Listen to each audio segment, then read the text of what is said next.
invité aujourd'hui le professeur Ibrahima Mbaye, qui est géographe, climatologue, directeur du département de géographie de l'université de Ziguinchor en Casamance, au Sénégal, et qui est un chercheur très actif, très dynamique, qui est membre de l'unité de recherche thématique du CAMES en géographie. Le PETER, changement climatique. C'est ça. Programme thématique de recherche. Programme thématique de recherche, voilà. Et donc il va nous entretenir aujourd'hui des changements climatiques à Dakar, le périurbain. Donc, on vous a présenté, Fatou est une étudiante sénégalaise en changement climatique à l'UQAR, en maîtrise. Et tu es toi, tu es donc, comment tu t'appelles, Mathieu? Jean-Samuel Anger, j'étudie philosophie. Je travaille sur le rapport entre les Grecs, la démocratie grecque et les médias sociaux. Donc, Annie Chi du HEC, Montréal. L'équipe de tournage. Voilà. Et Thomas ici, Mboa est un Mboa, Nikoulou, est un doctorant en communication à l'Université Laval. Alors voilà, notre livre est aussi. La clé. Donc tu peux parler peut-être sur 35-45 minutes pour qu'ensuite on puisse discuter. Bon, merci beaucoup. Je vais bien peut-être avant de commencer vous adresser mes très sincères remerciements. Donc d'abord à Madame Florence, donc professeure titulaire, donc là pour l'invitation qui m'a été accordée. Et ensuite, à travers son nom, donc je remercie aussi toute l'assistance qui est là, donc assez composite, commençant d'abord par les représentants du ministère. Et ensuite, je terminerai par remercier aussi donc, ma compatriote qui est là, Fatou. Et ensuite, mon cher ami Thomas. Et donc là, pour compléter un peu la présentation, moi je suis ensuite le directeur du laboratoire de géomatique et d'environnement de l'Université 65 de Ziguinchor. Je suis aussi expert donc, en évaluation de programmes pour les universités donc, sénégalaises et donc, de l'Afrique d'une manière générale. Donc là, à travers ce qu'on appelle l'ANAQ-Sup. Donc l'ANAQ-Sup, c'est Autorité nationale d'assurance qualité. Donc l'enseignement supérieur donc, du ministère de l'Innovation et de la Recherche au Sénégal. Et ensuite, je suis aussi membre du conseil scientifique et pédagogique donc, là, de l'IFR, donc de l'école doctorale donc, aux sciences, technologies et ingénierie, donc de notre IFR Sciences et Technologies. Et ensuite, je suis aussi membre donc, du conseil scientifique et pédagogique de l'unité de formation et de recherche sciences économiques et sociales de l'Université 67 de Ziguinchor. Et donc là, donc le thème dont j'ai l'honneur de vous entretenir aujourd'hui, donc là c'est une thématique donc là, qui est d'actualité. Mais là, l'idée n'est pas quand même de passer en revue donc, tous les travaux qui ont été menés donc, à l'échelle nationale du Sénégal. Donc je suis juste focalisé sur mes travaux de recherche. Donc là, ce que j'ai fait depuis la thèse, donc là à Strasbourg, que j'ai soutenu en 2005, et jusqu'à nos jours. Donc là, c'est pour vous dire que quand même, c'est juste, c'est pour susciter un peu l'engouement, donc l'émulation, donc là, à l'endroit donc, de cette thématique de recherche. Et l'idée, c'est quoi? C'est de fil en aiguille, d'essayer quand même de construire quelque chose ensemble. Donc là, c'est surtout ça, donc l'objectif final. Donc là, essayer entre nous. Donc là, nous avons différents acteurs qui sont là. Il faut essayer de construire quelque chose. Donc là, pour essayer d'apporter une solution, une réponse donc là, à cette nouvelle donne environnementale qui est le changement climatique. Donc là, encore une fois, je suis loin d'être exhaustif.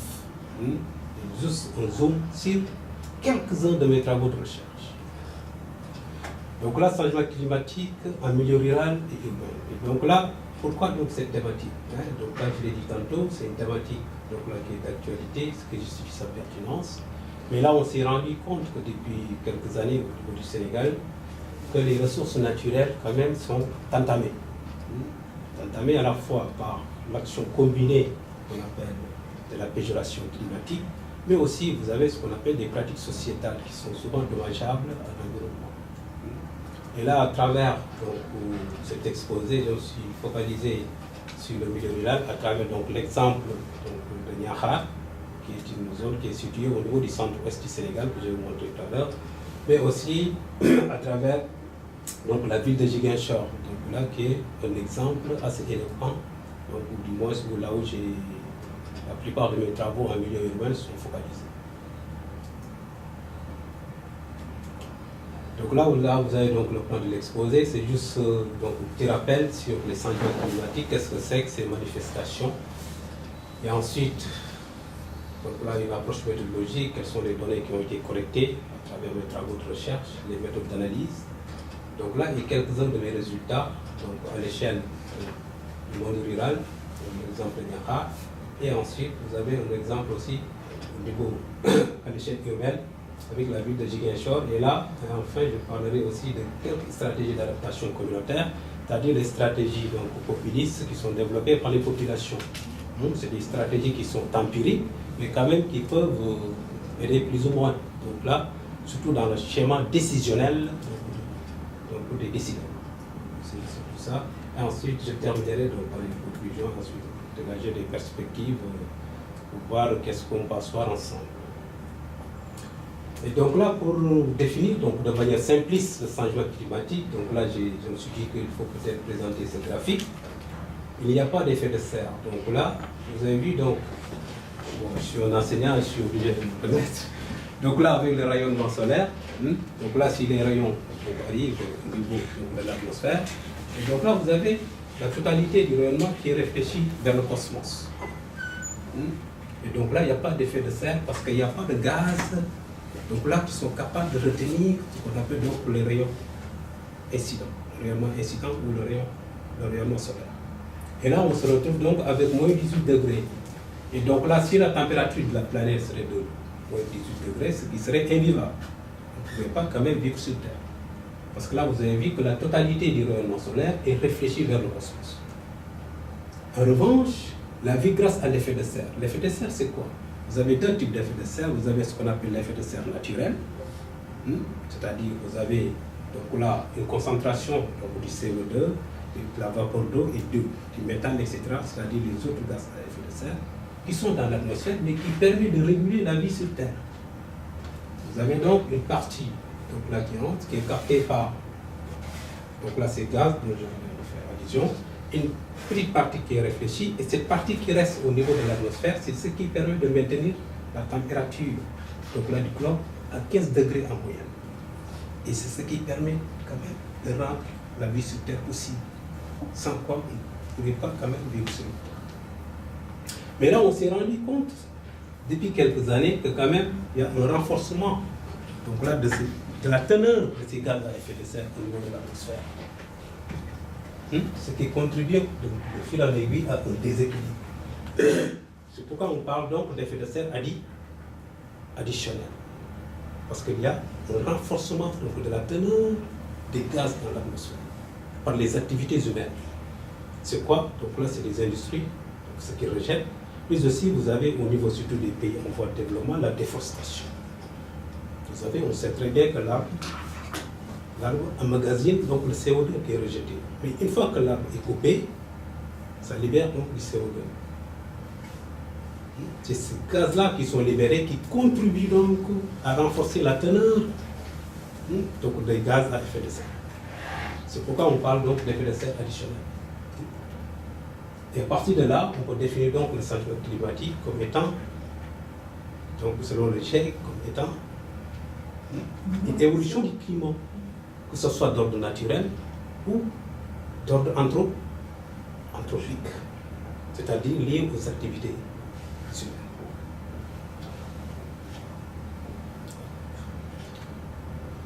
Et donc là, donc le changement climatique va se traduire donc là au niveau du monde rural par ce qu'on appelle des sécheresses qui sont récurrentes, surtout dans les pays en voie de développement. Mais à l'échelle donc de la ville, c'est surtout des précipitations donc abondantes qui sont à l'origine de ce qu'on appelle des inondations. Et dans tous les cas, cela va se traduire donc là au niveau de l'échiquier économique par une modification, par exemple, du calendrier agricole. Et cela va impacter donc sur les indicateurs. Et ensuite, vous avez, aujourd'hui on parle même de réfugiés climatiques, des gens qui se déplacent, etc. C'est à cause de quoi? Parce qu'ils n'ont pas, ils sont à la recherche peut-être du liquide précieux de l'eau. Mais aussi vous avez la prolifération, ce qu'on appelle des maladies vectorielles, des maladies transmissibles. Et là, vous avez aussi une perturbation donc, du cycle hydrologique, que ce soit en termes de déficit ou en termes d'excédent, avec les précipitations exceptionnelles. Cela va impacter sur le cycle hydrologique.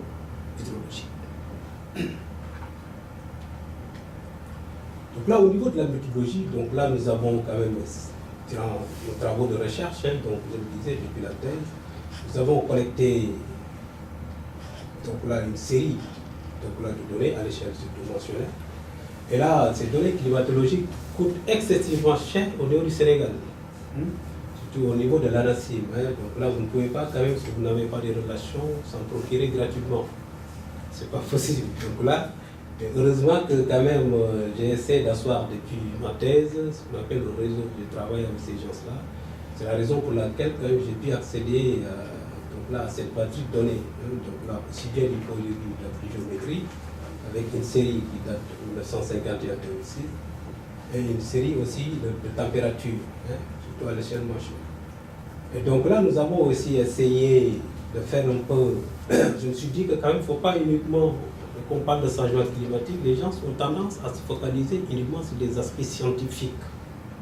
Il faut faire des modèles, il faut tracer des courbes, etc. etc. D'accord, ça c'est bien. Mais je pense qu'il faut quand même impliquer aussi les populations qui sont quand même les principaux acteurs qui sont concernés par cette problématique. C'est la raison pour laquelle j'ai essayé aussi de faire une enquête quantitative, près de 260 ménages, surtout au niveau de la ville de Ziguinchor. Il y a 26 quartiers. Là, de chaque quartier, quand même, j'ai choisi quelques ménages, une dizaine. Et là, pour essayer quand même d'avoir au moins l'avis des populations, c'est-à-dire leur perception. Donc là, sur le changement climatique, surtout les impacts et les externalités négatives donc là, qui sont obtenues. Et donc là, ça, cette formule, cette équation, je pense que tout le monde le connaît. Donc là, c'est l'indice de Lamb, ce qu'on appelle l'indice de Lamb. Donc là, vous avez XI, qui est le cumul pluviométrique, I, c'est l'année, X bar, c'est la moyenne, et là, vous avez l'écart type. Et là, cette formule nous a permis donc de standardiser donc là, les données pluviométriques. Et à partir de là, on peut individualiser ce qu'on appelle donc, les anomalies positives, les anomalies négatives, c'est-à-dire les années humides et les années sèches. Et là, on s'est rendu compte que quand même, on va le voir tout à l'heure, le lissage de la pluviométrie avec une moyenne mobile. Une moyenne mobile, cela nous permettra au moins de bien apprécier la variabilité. Et ensuite, nous avons comparé deux séries de températures, donc là de 51 à 84, 85 à 2016. Et ça nous a permis quand même d'individualiser un indicateur climatique, donc là pertinent, qui peut servir dans la prise de décision, surtout à l'échelle locale, dans la gouvernance environnementale, au niveau de la ville de Ziguinchor. Et là, cet indicateur, cet article est publié dans la revue CAMES, donc là, c'est accessible et tout. Et là, j'ai sensibilisé aussi donc, les décideurs par rapport à c'est juste une alerte pour leur dire que voilà, ça c'est vraiment du concret, il faut faire attention, il faut prendre des mesures idoines par rapport à ça. Et donc là, cela, ils l'ont intégré quand même dans la gouvernance environnementale de la ville de Ziguinchor. Là, je me suis dit au moins que quand même ça c'est quelque chose. Donc là, au niveau des résultats, donc là, on s'est rendu compte à l'échelle nationale, selon la normale, donc en climatologie, on parle de normale climatologique ou de moyenne climatologique. Et si vous entendez les deux, quand même, c'est la même chose. C'est-à-dire qu'on ne peut pas parler de normale ou de moyenne climatologique en dessous de 30 ans. C'est 30 ans minimum. Donc de 61 à 60, donc là, voilà donc la configuration donc là, des UZN au niveau à l'échelle nationale. Et donc là, vous avez plusieurs 400 mm, surtout dans le domaine sahélien. Donc là, vous avez donc les différents domaines climatiques que vous avez ici. Et là, on s'est rendu compte avec la normale 61-90 que vous avez, qu'est-ce que vous avez constaté vous-même qu'il y a une péjoration climatique. Vous avez vu donc que les œillettes 400, on se retrouve avec les œillettes 250. Hein? Et là, au niveau de la région de Kédougou, vous avez vu, on enregistre donc le dernier contrefort du Fouta Djallon. Vous avez vu Kédougou est là. C'était à 1200 mm. Et là, on se retrouve avec 1000. Ziguinchor est là. Vous avez vu, on était à 1600. Et là, on se retrouve avec 1200. Et ça, donc, ce sont des indicateurs forts, vous avez vu, pertinents de la modification des conditions climatiques à l'échelle nationale. Et donc là, d'où quand même l'intérêt de mener des études là-dessus. Et cela se traduit donc en conséquence donc, une dégradation de la mangrove. Je ne sais pas ceux qui ne connaissent pas la mangrove, hein. Peut-être il y a certains qui connaissent, qui est une zone de nurserie, donc là pour les crevettes et les huîtres. Là, c'est ce qu'on a vu. Donc 37% des superficies de mangrove seraient perdues, donc dans l'hypothèse d'une élévation du niveau de la mer de 0,5 m d'ici 2100. Et cette perte est perceptible en Casamance, vous l'avez vu, avec les souches de mangrove que nous avons ici. Donc, ce que vous avez ici, c'est quand même, ça c'est l'avancée de la langue salée, combinée à la péjoration climatique, donc les deux.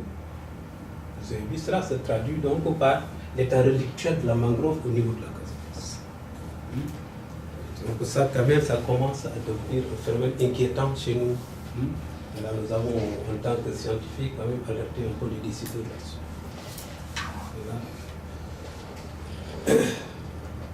Donc là, au niveau donc là, du monde rural, avec l'exemple de la zone de Niakhar, donc là, peut-être je vais un peu parler de Niakhar, pour ceux qui ne connaissent pas, se trouve au niveau du centre-ouest du Sénégal. Et là, vous avez ce qu'on appelle un observatoire de l'IRD. L'IRD, c'est Institut de recherche pour le développement. Donc là, c'est un site d'observatoire qui existe depuis 1983. Donc c'est géré par la France. Donc là, moi, j'ai quand même fait ma thèse là-dessus. J'ai utilisé donc leur base de données lorsque j'étais à Strasbourg. Et là, c'est un observatoire qui existe depuis 1983.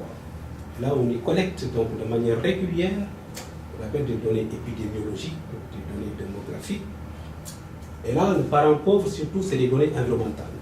On fait juste des relevés ponctuels de pluviaux. Et là, quand même, on s'est réunis incessamment. On s'est réunis, du moins, il y a cela, je pense, deux mois. On va le faire aussi incessamment, je pense, au mois de décembre. Parce que là, l'idée, c'est quoi? C'est de monter, du moins, un projet d'observatoire national. Parce que l'IRD a 4 sites au niveau du Sénégal. Le site de Niakhar, bien sûr, mais aussi vous avez un autre site au niveau de la région sud-est de Kédougou que j'ai montré tout à l'heure. C'est le site de Bandafassi. Au niveau de la Petite Côte, vous avez aussi un site d'observatoire. Et enfin, on a un autre site au niveau de la Casamance qu'on appelle le site de Moulon. Et là, on va agréger ces 4 sites et en construire ce qu'on appelle un site d'observatoire national. Et là, quand même, on ne va plus parler de site par-ci par-là, mais c'est un observatoire national. Et là, quand même, le représentant de l'IRD est en train de travailler là-dessus. Moi, je suis dans cet observatoire en tant que représentant de mon institution. Et là, on est vraiment très bien avancé dans ce consortium. Et là, j'espère que voilà, les textes sont en train d'être peaufinés et peut-être d'ici la fin de l'année, tout sera au beau fixe. Et là, déjà, si vous avez des étudiants, etc., je pense que le problème de données, on peut quand même faciliter, hein, donc là, à travers donc, ces sites. Et donc là, pour les résultats, là, je me suis dit, ça, vous allez retrouver ça, le graphique là, dans une de mes publications, donc là, dans la revue Environnement, Risque et Santé. C'est une revue française. Et je l'ai publié en 2004, donc avant juste ma soutenance. Et là, je me suis rendu compte que là, bon, à travers donc là, ce graphique, j'ai mis en perspective, en relation, Donc là, vous avez vu donc, la morbidité liée à la méningite. Je ne sais pas ce qui ne correspond peut-être la méningite à méningocoque ou méningite cérébrospinale. Donc là, c'est une maladie qui est redoutable au niveau de la bande sulano-sahélienne de l'Afrique. Là, on parle même, le Burkinabé doit connaître bien ça. Le Camerounais. Le Burkina aussi. Donc là, vous avez ce qu'on appelle la ceinture de la méningite. Il va du Sénégal jusqu'à Djibouti, hein, toute une bande. On parle de ceinture de l'Apésonie.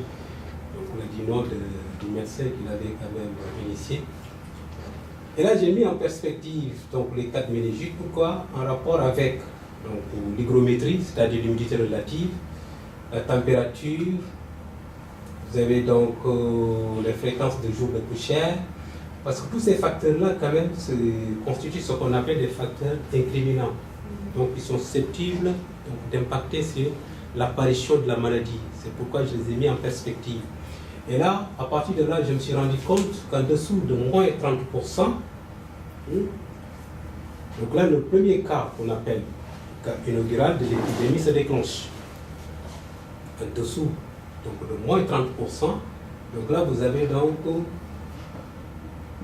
vous avez ce qu'on appelle donc le cas inaugural qui apparaît, c'est-à-dire le premier cas, donc là, qui inaugure l'épidémie de méningite. Et là, c'est dans le cadre de ma thèse, hein, donc de 1998, il y avait 3 épidémies de méningite, à Niakha, 1998, 1999 et 2000. Et donc là, ce que vous avez vu là, les histogrammes, ce sont les cas de méningite. Et là, quand même, pour de plus amples informations, je vous renvoie donc à l'article que j'ai publié dans la revue Environnement, Risque et Santé, donc là, en 2004. Donc là, vous entrez mon nom et puis je pense, je ne sais pas actuellement si c'est gratuit ou pas, mais si vous n'y arrivez pas, moi je peux quand même, au besoin, vous l'envoyer. Et donc là, à l'échelle urbaine, donc là, on s'est rendu compte que là, c'est tout autre chose, plutôt. Donc là, j'ai essayé quand même de faire un petit rappel, un petit historique donc, de l'évolution de la pluviométrie. Donc là, à Ziguinchor, 51 à 2016. Et là, on s'est rendu compte que la tendance générale, c'est à la baisse. Mais là, vous avez rendu compte que là, au niveau de la dernière décennie, vous avez quand même une augmentation de la pluviométrie. Vous avez vu? Et là, on se rend compte quand même, et là c'est plus perceptible à ce niveau, au niveau donc là, des anomalies. Donc là, on s'est rendu compte donc, avec la dernière décennie, vous avez vu, là vous avez donc que les anomalies positives l'emportent sur les anomalies négatives. Et cela se traduit donc en termes hydrologiques par ce qu'on appelle une augmentation donc des précipitations exceptionnelles à Ziguinchor.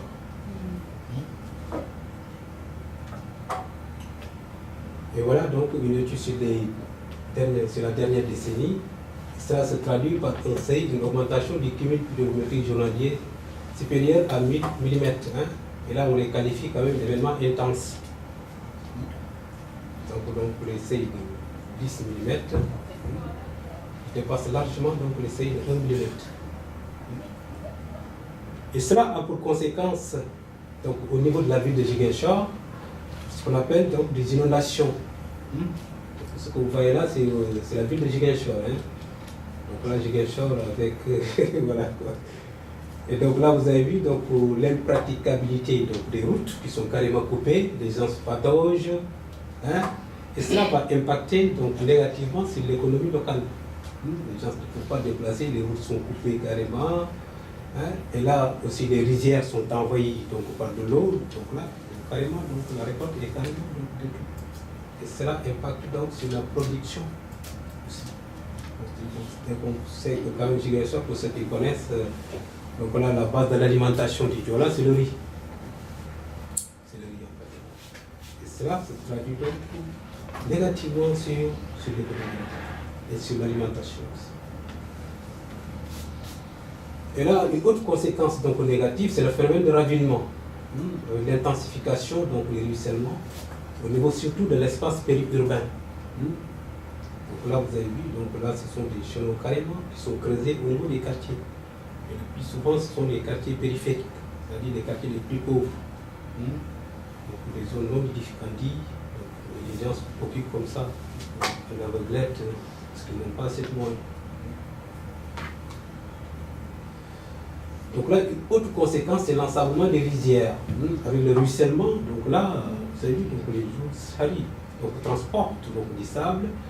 Et ce sable qui est transporté, donc là, est déposé vers donc, les cuvettes, c'est-à-dire les rizières. C'est une zone tampon entre donc, le continent et là, plus loin, vous avez, c'est le fleuve qui est là-bas.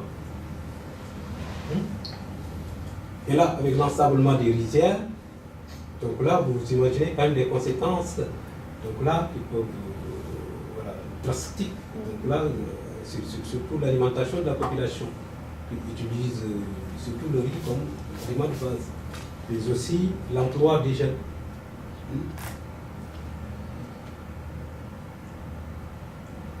Donc là, au niveau de la température, donc là, nous avons constaté qu'il y a la tendance générale de 51 à 2016, c'est une augmentation de la température. Donc là, quand même, avec des périodes de rémission, bien sûr, nous avons enregistré quand même quelques baisses. Et la tendance qui se dégage, quand même, c'est une augmentation de la température.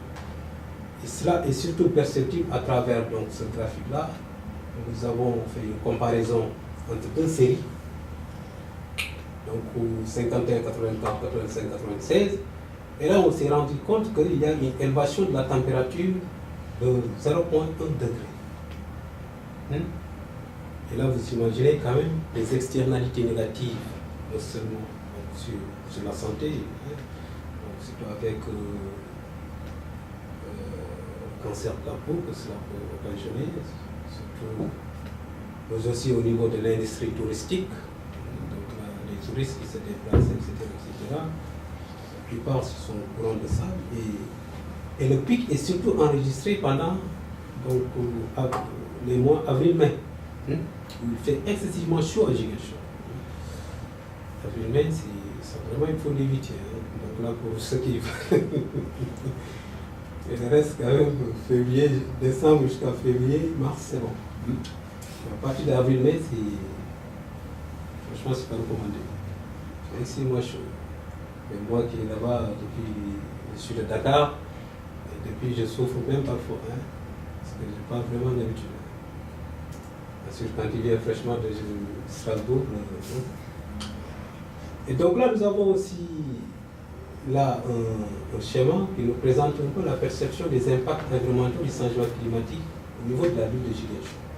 Là, je me suis dit qu'il ne faut pas uniquement se focaliser sur les données scientifiques, comme je l'ai dit tout à l'heure, mais aussi il faut faire un clin d'œil aux savoirs locaux.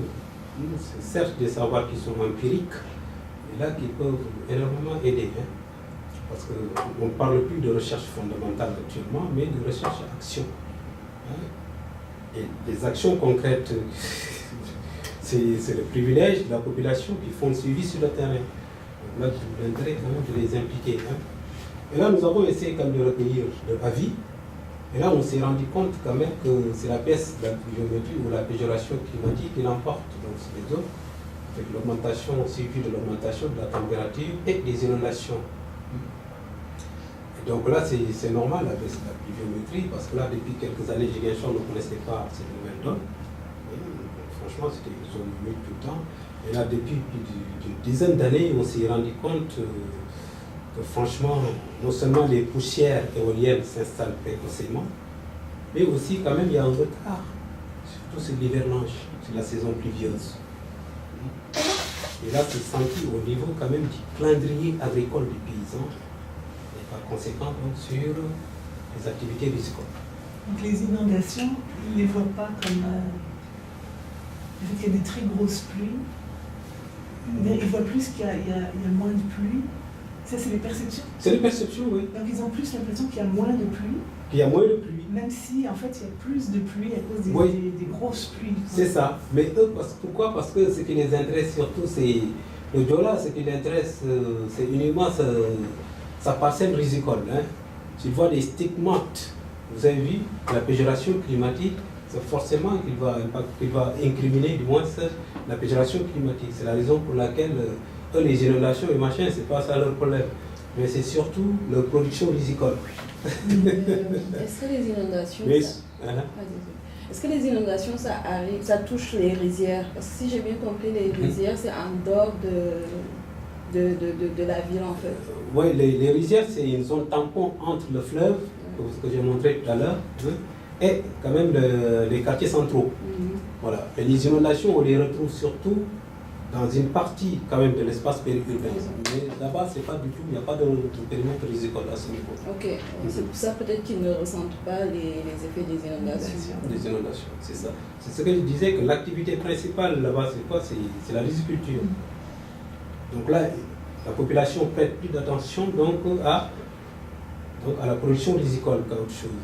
C'est pourquoi moindre, s'il y a une baisse qui est enregistrée, hop, ils vont alerter. Parce que c'est ça la base de l'alimentation. Même le surplus n'est pas vendu. Les Indiens vont tout est destiné à la consommation. Donc là, c'est une société assez bizarre, si je peux m'exprimer. Et donc là, j'ai essayé quand même d'aller beaucoup plus loin. Et ça, vous allez aussi retrouver ça dans un de mes articles. Donc là, vous montrer un peu des champs à une échelle beaucoup plus fine. Les perceptions, surtout au niveau des marqueurs ethniques. Et là, on s'est rendu compte qu'il y a une perception différenciée selon les ethnies. Là, vous avez vu la baisse de la pluviométrie, l'inondation, sanitation. Donc là, ça varie en fonction donc, des différentes ethnies. Donc là, de la pluie. C'est bon? C'est bon. Et là, les impacts sanitaires aussi. Ça aussi, vous allez retrouver ça dans une de mes publications. Je l'ai dans la revue Vertigo, une revue canadienne. Donc là, vous l'avez publié en 2015. Vous pouvez ici quand même. Et là, on s'est rendu compte que quand même les perceptions varient entre le paludisme, donc les IRA, c'est-à-dire les infections respiratoires aiguës.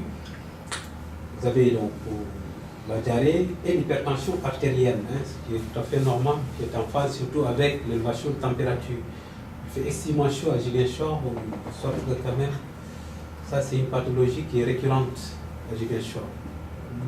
C'est les perceptions ou c'est vraiment les données sanitaires? C'est les perceptions. Voilà, c'est-à-dire les savoirs. Comme je l'ai marqué, marqueur ethnique et impact sanitaire. Comment les gens perçoivent les impacts sanitaires.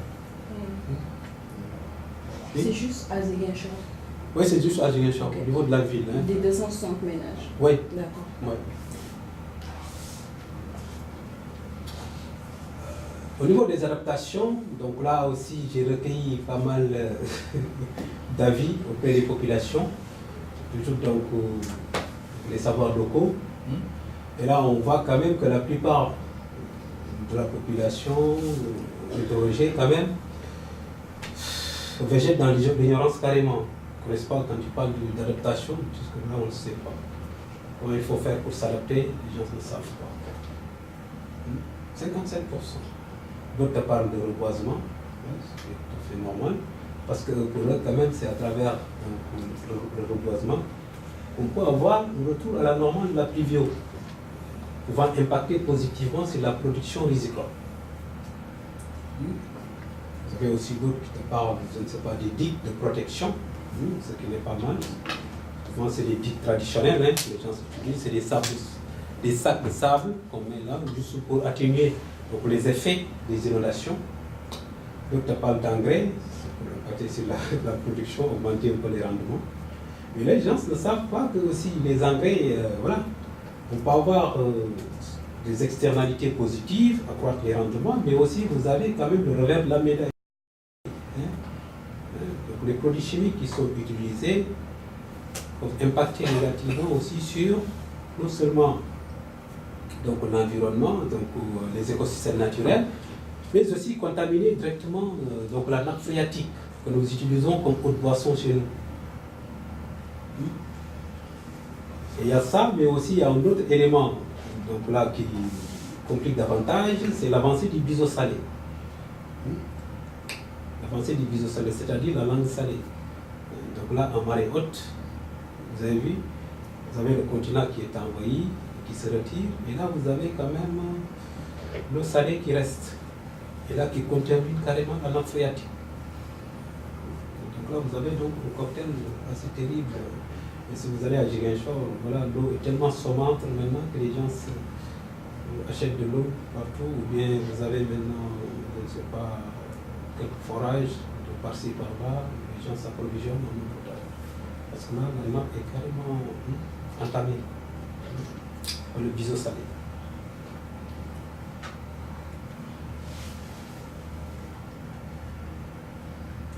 Et donc là, pour conclure, j'espère que je suis dans les délais.